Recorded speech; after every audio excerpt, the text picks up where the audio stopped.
you at Staples Center in Los Angeles. Pleased to be joined now by veteran defenseman Dion Phaneuf. Emphasis on veteran as he was celebrated here this week for 1,000 career games. Where has the time gone from being drafted with silver-tipped hair, which was the haircut order of the day, to the silver stick ceremony here on Wednesday night? And you surely, Dion, have reflected on that in the last few days. Yeah, it's been an amazing celebration to be able to have my family, my closest friends, just everyone in town, my teammates. It was a special celebration, one that I'm never going to forget. But you have so many people to thank, not a lot of time to do it. And for me, I look back on my career where it started in Red Deer.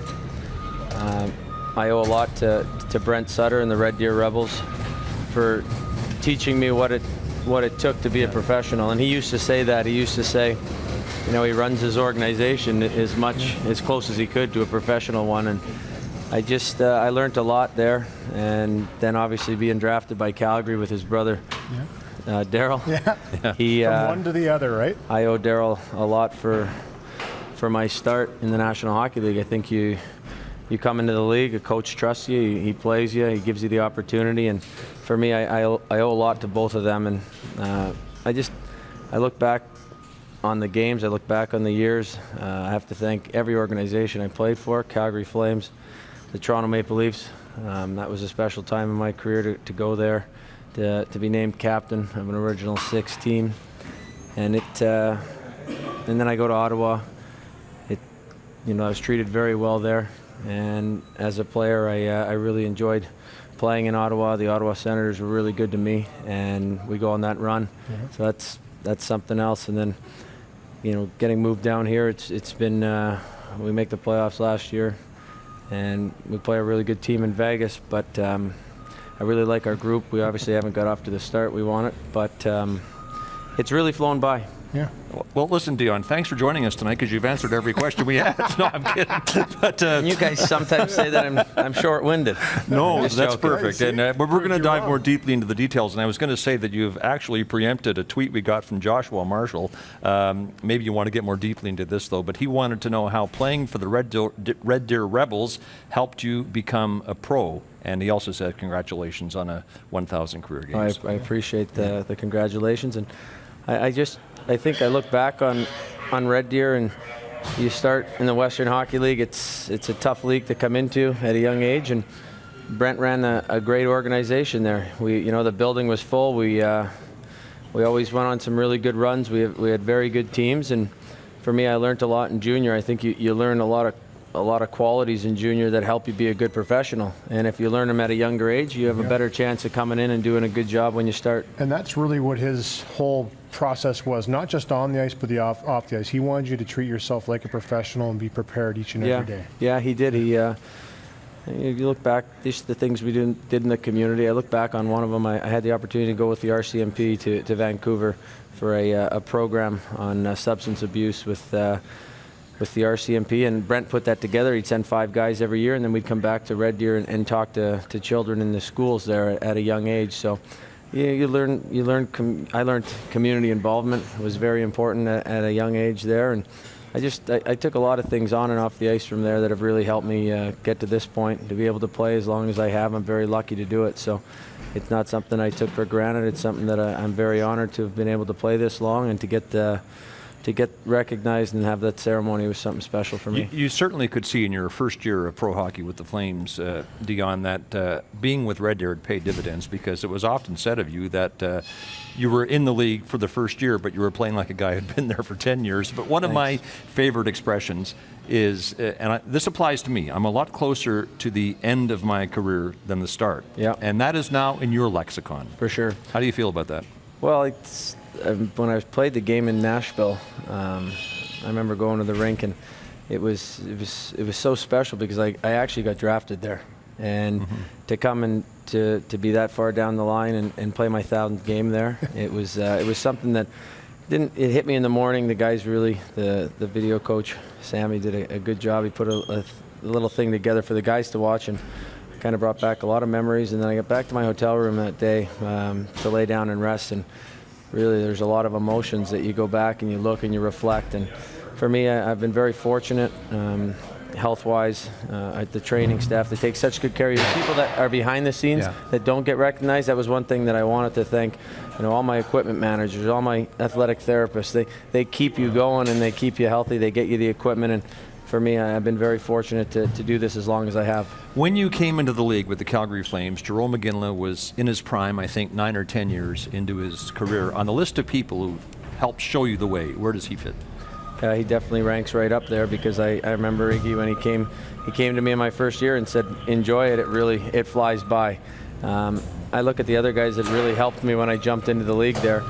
Roman Hammerlick was my first partner. Brian Marchment came in, Tony Amane. These guys really helped me learn what it took to be a professional and be consistent and do it right day after day. And Iggy was right there the whole way through my time in Calgary. I really learned a lot. I got so much respect for the way he played the game and carried himself.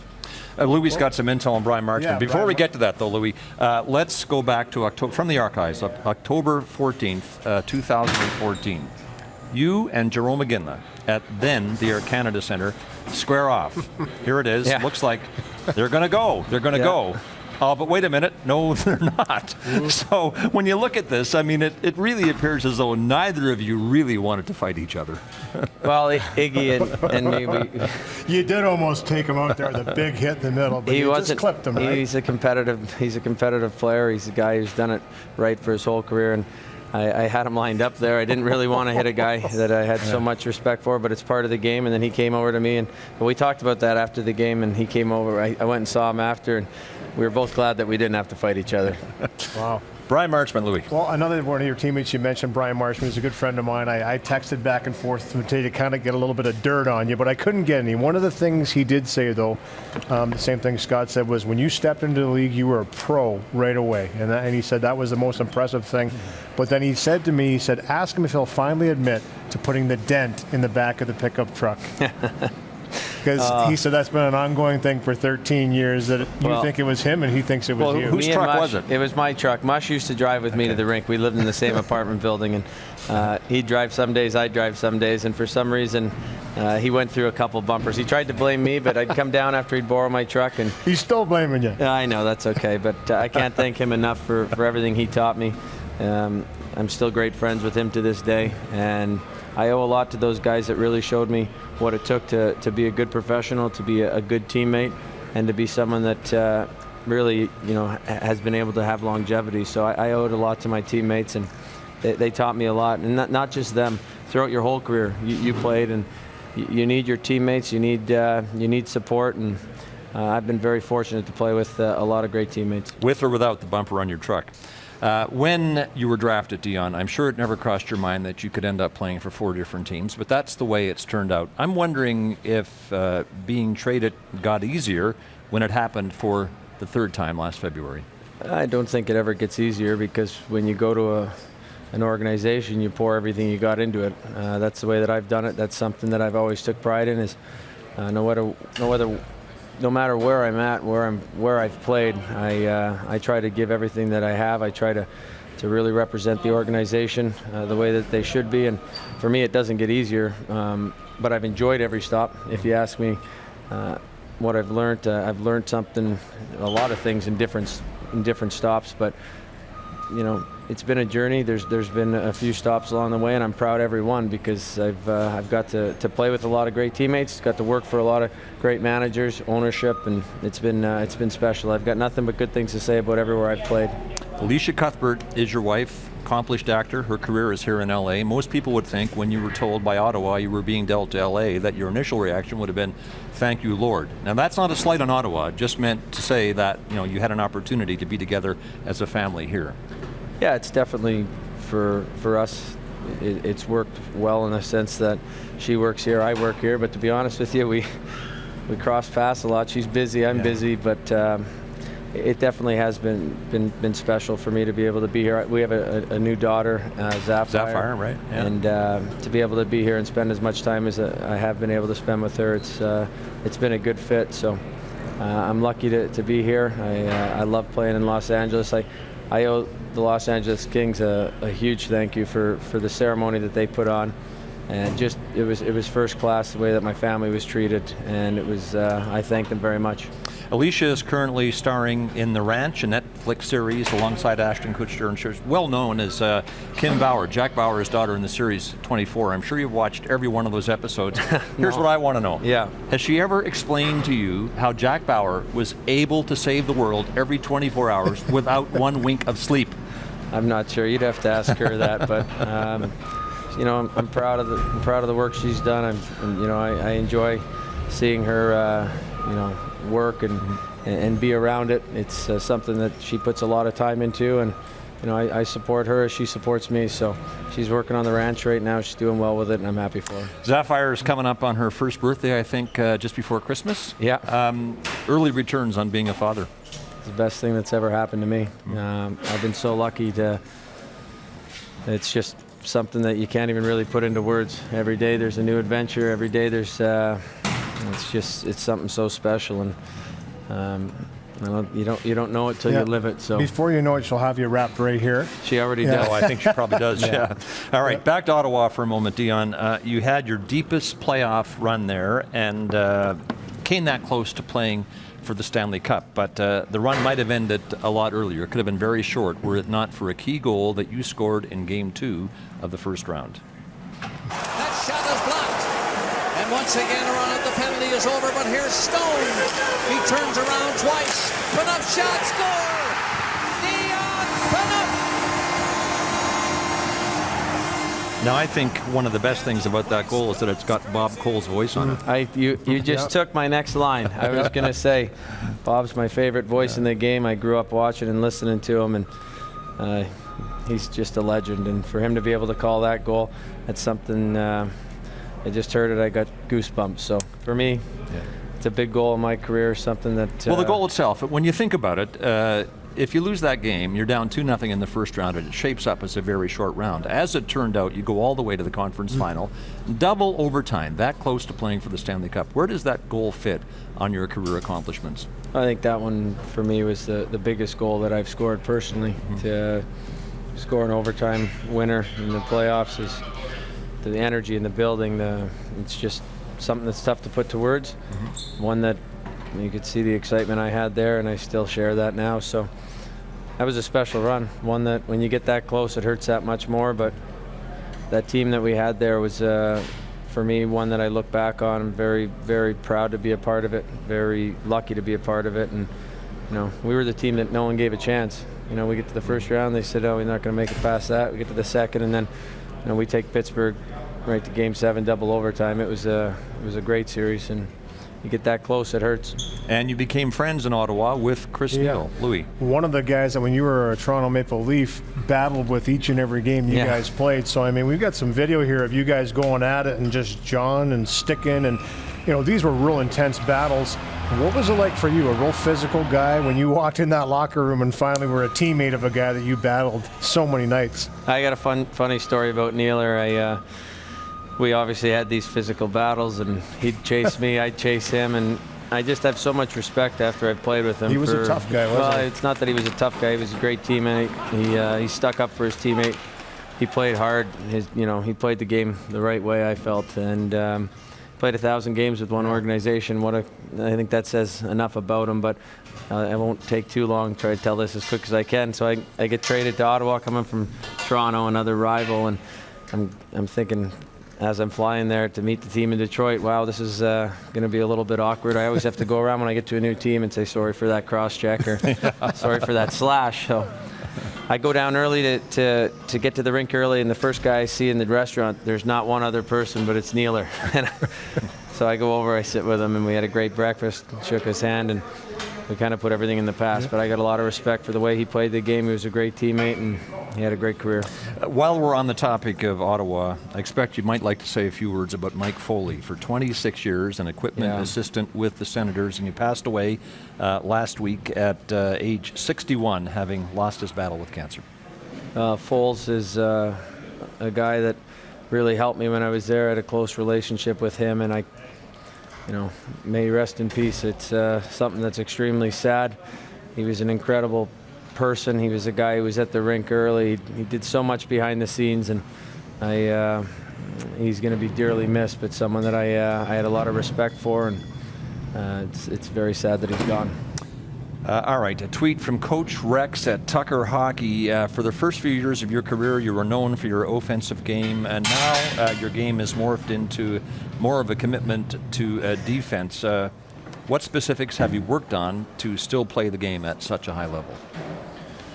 Well, when I came into the league, probably the same thing you'd say. You always wanted to improve. You always had to improve, and when I started, I always wanted to get better, and that hasn't changed to this day. I think obviously you learn a lot along the way. You pick up things from different players, different coaches, but for me, I did start as more of an offensive guy.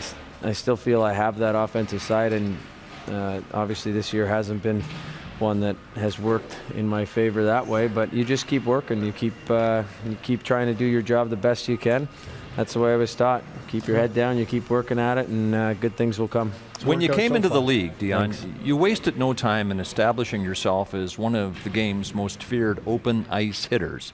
You had 2 big ones tonight, but for the most part, that doesn't seem to be as big a part of your game as it once was. Is that a fair observation? Well, I don't think that it's not a part of my game. I think that it's got to be there. And the game's changed a bit, but I still think there is that physical side of the game that's still there. But timing, the way that the game has changed, I still believe it's there. Maybe not as much, but when there is an opportunity, I do take pride in that. That's something that I believe gives your team a boost. Anything that you can do to contribute to your team having energy, to having momentum, it's something that I've tried to do, and I took pride in being a physical guy my whole career, and I still want to continue to do that. Had a couple good ones tonight with Jake Vertan, who's a pretty solid guy himself. Yeah, he's a big guy, but he's a solid guy. For the rules have changed, and they've really buckled down on the headshots, and that's something for you, being an open ice hitter, you've had to really watch, coming in. Have you had to change a lot with the way you hit?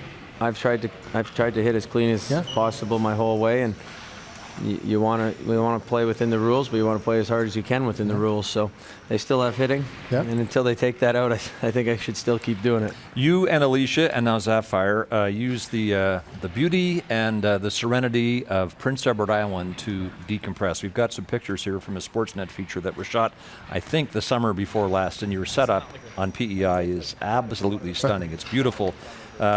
What are summers on PEI like for you and your family? Summers are special to me, and I go back there to see my family. I go there to visit with my friends, my grandparents, my aunts and uncles. Everyone is there. So for me, family's a big part of my life. And now with Alicia and Sapphire, we love going back there. We love spending time with my family, with her family, and it's something that's very special to us. It's a place that the people are incredible people. They treat you so well. They're friendly. They've got great personalities, and I've been welcomed there. I'm not from there. My family's from there, but they consider me an Islander. So well, you grew up there in the summertime. Something I'm proud of. Lobster is a delicacy, but I'm guessing lobster dipped in melted butter is not an everyday thing for you, given your training regimen. Although it could easily be for Louis. I find a way to definitely eat as much lobster, a little bit in lobster. Much lobster as I can down there. So I'm lucky to summer there. It's a place that's special to my heart, and I love the island. Are you interested in bidding on either of these baby blue jackets? Can you buy them? Yeah, you can. They're going online for auction. You go to sportsnet.ca/hockeyfightscancer, and you can bid on them. Well, each of the jackets will be autographed and auctioned off. We got to go anyway. Okay. Thanks. I'll get one from you for sure. You bet. All right, Dion Phaneuf, 1,000+ games in his career, 955 of them with Canadian teams, was our guest.